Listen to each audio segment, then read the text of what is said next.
नमस्कार.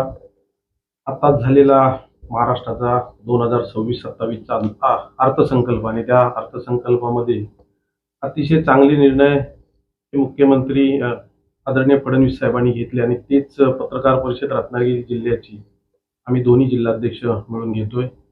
तळागाळाच्या माणसाला कळावं म्हणजे निर्णय काय होत आहेत सरकारचे, सरकार कशा पद्धतीनं निर्णय घेतोय आणि त्याचे फायदे गोरगरीब जनतेला, सर्वसामान्य म्हणजे सर्वसामान्य सर्व समाविक जनता त्याच्यामध्ये घेतलेली आहे. असं कुठलाच जाती धर्माला सोडलं नाही असा अर्थसंकल्प आहे. आणि खास करून लक्ष टाकलात तर शेतकऱ्यांचा अर्थसंकल्प असं म्हणावं लागेल, कारण कोकणासाठी फार मोठमोठ्या गोष्टी किंवा मोठमोठे चांगले निर्णय त्या अर्थसंकल्पामध्ये घेतलेत. म्हणजे शेतकऱ्यांची कर्जमाफी असेल, शेतकऱ्यांना ज्या सुविधा सुखसुविधा द्यायचे त्या असतील.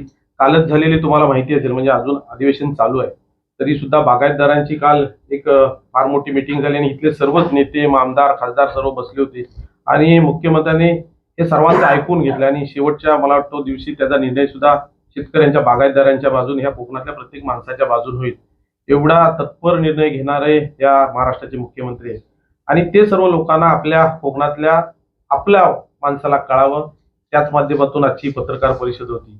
याच्यामध्ये अनेक मुद्दे आहेत. तर तुम्ही बघितलात तर सौर ऊर्जासारखा जो क्षमतेचा प्रकल्प शेतकऱ्यांसाठी राबवायचा आहे, 100% सौर ऊर्जा, त्याच्यावर भर देण्यात आलेला आहे. आता साहेबांनी सांगितलेले इथे म्हणजे तुम्हाला सिंधू रत्न समृद्ध योजना असेल, वाढवणसारखा बंदर असेल, सातपाटी असेल, आधुनिक मत्स्य बंदर, राजकोट किल्ला असेल, रत्नागिरीचं विमानतळ असेल, म्हणजे प्रत्येक सुविधा ही रत्नागिरीला देताना किंवा कोकणाला देताना कुठेही अशी गोष्ट दाखवली नाही. तर सर्व महाराष्ट्राला जसा चांगला अर्थसंकल्प जाईल तसाच कोकणालाही भरीव वाटा या अर्थसंकल्पामध्ये दिलेला आहे.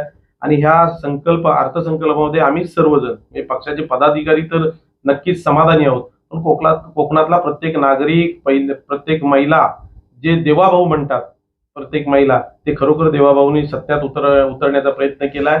आणि 2047चा जो भारत स्वप्न आपण बघतोय त्याच्या मागे नेण्यासाठी महाराष्ट्राचा अर्थसंकल्प फार मोठा महत्वाचा ठरेल असं मला वाटतं. आपण सर्वजण आलात त्याबद्दल तुम्हा सर्वांचे धन्यवाद.